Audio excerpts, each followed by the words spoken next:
Lucy was scared, looking around for something familiar. Since the accident, her memory had turned into a great void. Now she relied entirely on her kind husband, Richard, whom she did not remember. However, Lucy was about to discover that not everything Richard told her was true, including her own identity. Hello, my friends. I am Linda, and this is the Linda's Stories channel. I hope you enjoy this story. Lucy slowly opened her eyes, blinking several times to adjust her vision to the intense light of the hospital room. Her head throbbed, and she felt a disconcerting confusion. She looked around, trying to understand where she was and what had happened, but her mind seemed to be a large, nebulous void. Beside her, a man with brown hair and gentle eyes held her hand affectionately. He smiled with relief upon seeing her wake up. "How good that you returned, my love," he said with a voice choked with emotion. "I was so worried." Lucy frowned, straining to recognize that familiar face, but nothing came to her mind. Who are you?" she asked in a hoarse voice. The man's smile faltered for a moment, replaced by an expression of concern. "It's me, Richard, your husband," he answered softly. "You had a car accident and hit your head. The doctor said there might be some temporary confusion." Lucy felt panic rise in her chest. She didn't remember anything. Not the accident, not the man who claimed to be her husband, and not even who she herself was. I don't remember anything," she whispered, tears in her eyes. "Not my name, not you, not my life. What's happening to me?" Richard gently squeezed her hand. "It's all right, my love. Your name is Lucy, and I'm here with you. We'll get through this together, okay? The doctor said your memory should come back gradually."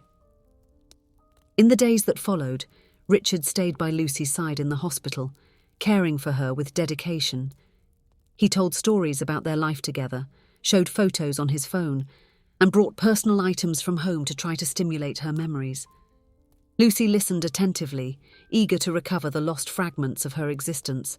According to Richard, they had been married for 9 years and had a happy life together. He described Lucy as a sweet and generous person, always willing to help others. "You have many friends who adore you," he said with a smile, "but I asked them not to visit yet, so as not to overwhelm you while you recover. They understood and sent all their love." When she was finally discharged, Lucy left the hospital with a mix of relief and apprehension. She still didn't remember anything, but she felt grateful to have Richard by her side, so patient and attentive. The car stopped in front of a cozy house in a quiet neighborhood. Richard helped Lucy out and guided her to the entrance. "Welcome to our home," he said with a warm smile. Upon entering, Lucy looked around curiously, seeking some glimmer of familiarity. The living room was spacious and well decorated, with comfortable sofas and shelves filled with books. On the walls, there were several framed photos showing happy moments of the couple. Richard took her on a tour of the house, showing each room with patience. In the couple's bedroom, Lucy hesitantly touched the objects on the vanity table. Perfume bottles, a hairbrush, small pieces of jewellery. Everything seemed both strange and vaguely familiar at the same time. "Take as much time as you need to readjust," Richard said gently. "I am here to help with whatever is necessary." In the days that followed, Richard proved to be an extremely attentive husband. He prepared Lucy's favourite meals, took care of the house, and helped her in every way he could. In the evenings, they would sit together on the sofa, and he would tell stories about their past. Lucy tried hard to recover her memories, but only disjointed flashes appeared in her mind, fleeting images of places and faces that she couldn't identify. The frustration consumed her inside, but she tried to stay positive. Gradually, she became accustomed to the household routine and Richard's constant presence. Although she didn't remember him, she couldn't deny that her feelings for him grew each day. His kindness and devotion touched her deeply. One morning, while Richard had gone out shopping, Lucy decided to explore the house on her own. In the office, she opened drawers and cabinets, searching for clues about her previous life. That's when she found a dusty shoebox at the back of a cabinet. With her heart racing, Lucy opened the box. Inside were several old photos and some documents. She picked up one of the photos and examined it closely. It showed her and Richard younger, smiling and hugging in front of a building. She turned the photo over and read the date written in pencil on the back. It was from 6 years ago. Confused, Lucy continued to rummage through the contents of the box. She found more photos of them together over the years, affectionate notes, concert tickets, and travel tickets. It seemed like a collection of precious memories from a relationship. At the bottom of the box, an envelope caught her attention. When she opened it, Lucy felt as if the ground disappeared beneath her feet. It was a divorce certificate, signed by her and Richard a little over a year ago. The shock left her stunned. How was it possible? Had Richard been lying all this time? They were not married, but divorced. Lucy felt a wave of nausea and betrayal. Tears started rolling down her face as she tried to process that devastating information. Why had Richard hidden this from her? Why pretend they were still married? At that moment, she heard the front door opening. Richard had returned. With trembling hands, Lucy put the documents back in the box and hid it where she had found it. She wiped away her tears and took a deep breath, trying to compose herself. She went downstairs and found Richard in the kitchen, putting away the groceries. He smiled when he saw her, but his smile faded when he noticed the troubled expression on her face. "Is everything okay, darling?" he asked worriedly. Lucy felt the anger and hurt bubbling inside her. "No, nothing is okay," she replied with a trembling voice. "I found the divorce papers, Richard. Why did you lie to me? Why did you pretend we were still married?" Richard's face turned pale. He lowered his eyes, unable to face her. "Lucy, I can explain," he stammered. "Then explain," she demanded with tears in her eyes. "Explain why you lied to me all this time, taking advantage of my amnesia." Richard sighed heavily and sat down at the kitchen table, gesturing for Lucy to join him. She hesitated for a moment, but eventually sat across from him, arms crossed defensively. "You're right, Lucy. I lied, and I apologize for that," Richard began, his voice laden with remorse. "It's true. We divorced a year ago. But when I heard about your accident, I simply couldn't stay away. I still love you, Lucy, even after everything." He paused as if searching for the right words. "The truth is, our marriage ended because you had become a very difficult person to live with. You were arrogant, selfish, and pushed everyone around you away with your behaviour. In the end, I was the only person who still loved you, despite all the problems." Lucy felt like she had been punched in the stomach. That description didn't match at all with the image Richard had painted of her in the past few weeks, that of a sweet and generous woman, adored by everyone. "When you woke up without memory," Richard continued, "I saw a chance to start over, to give you a new opportunity to be happy, without the burden of bad memories. I only told you the good side of our life together, hoping that you could become that wonderful person that I always knew existed inside you." Lucy shook her head, stunned. "But that doesn't justify your lie, Richard. You had no right to hide the truth from me, to manipulate my reality in this way." "I know," he replied, downcast. "It was wrong and selfish of me. But I was desperate, Lucy. You had no one else. Everyone had distanced themselves because of your behaviour. I couldn't simply abandon you in that situation." Richard's words hit her like a whirlwind. Lucy stood up abruptly, needing space to think. "I need some time alone," she said, heading to the door. "Don't follow me." Ignoring Richard's pleas, Lucy left the house and wandered aimlessly through the neighbourhood streets. Her mind was buzzing, trying to assimilate everything she had just discovered. Who was she really? Could it be possible that she had been as terrible a person as Richard had described? After hours of wandering, Lucy finally returned to the house, physically and emotionally exhausted. Richard was anxiously waiting for her in the living room, but she walked past him and locked herself in the guest room. She needed to process everything on her own. In the days that followed, Lucy delved into an investigation of her past. She scoured the house for more clues, researched her name on the internet, and tried to contact people who were supposedly her friends. What she discovered left her even more disturbed. She found old emails in which she was harsh and rude to colleagues. She saw social media posts where she made spiteful comments about others. On an abandoned blog, she read her own texts filled with arrogance and disdain for others. The image that emerged was of someone completely different from the person she believed herself to be now. How could she have been so unpleasant? What had led her to become like that? Determined to uncover the whole truth, Lucy finally decided to confront Richard again. She found him on the back porch, looking thoughtfully at the garden. "I need you to tell me everything, Richard," she said, sitting down next to him. "No omissions this time.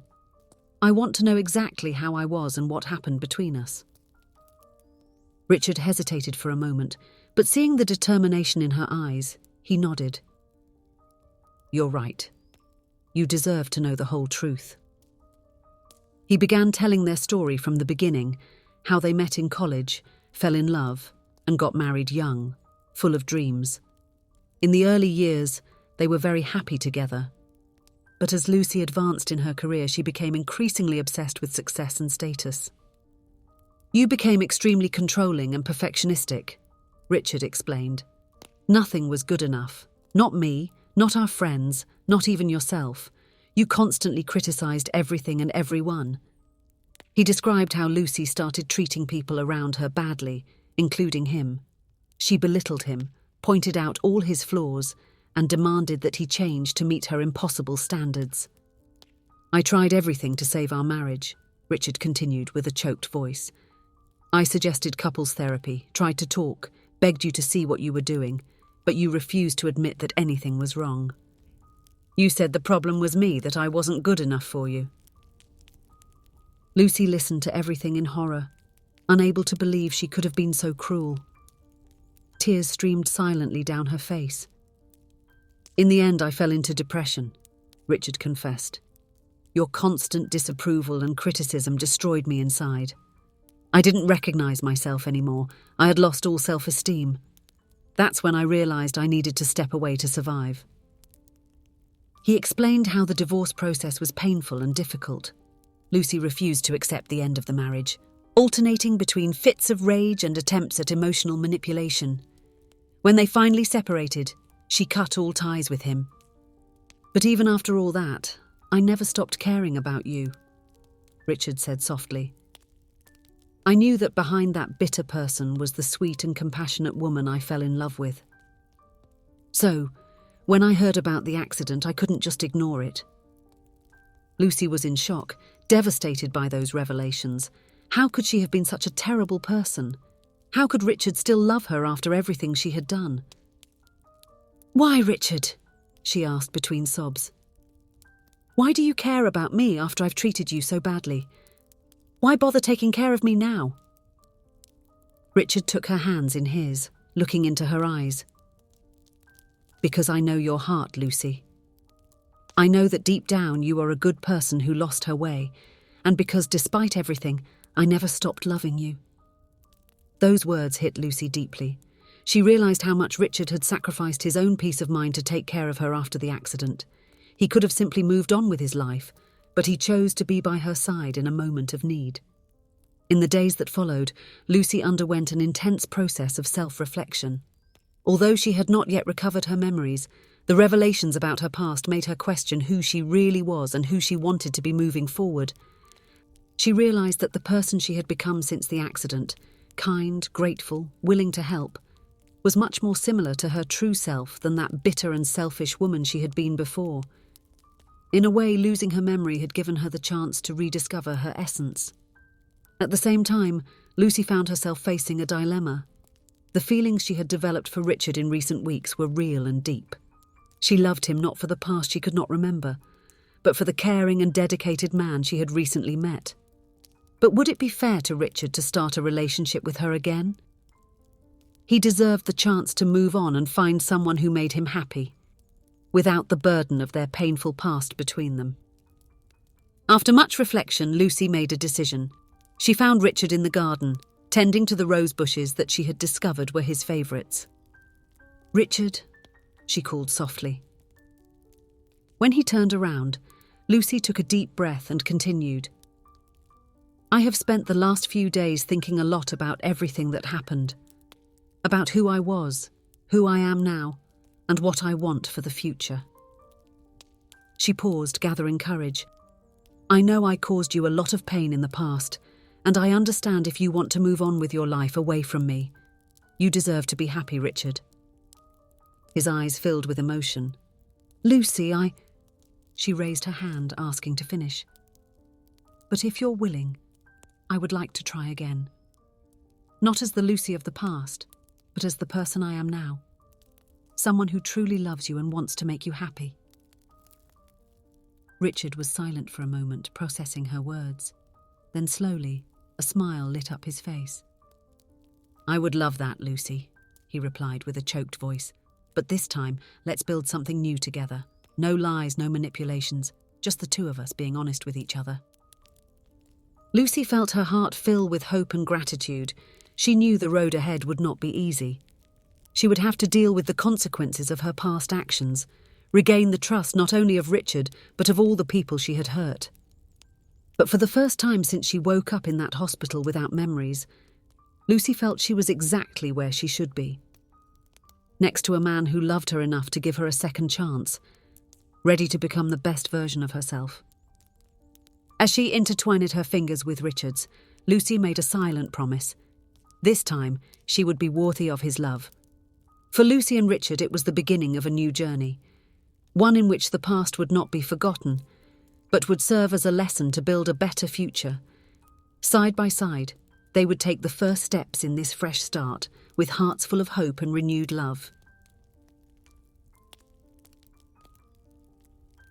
If you enjoyed, please give it a like and subscribe to the channel. Leave a comment with a number from 1 to 5 to let us know how much you liked the story. Also, watch the video that is currently on your screen. See you soon.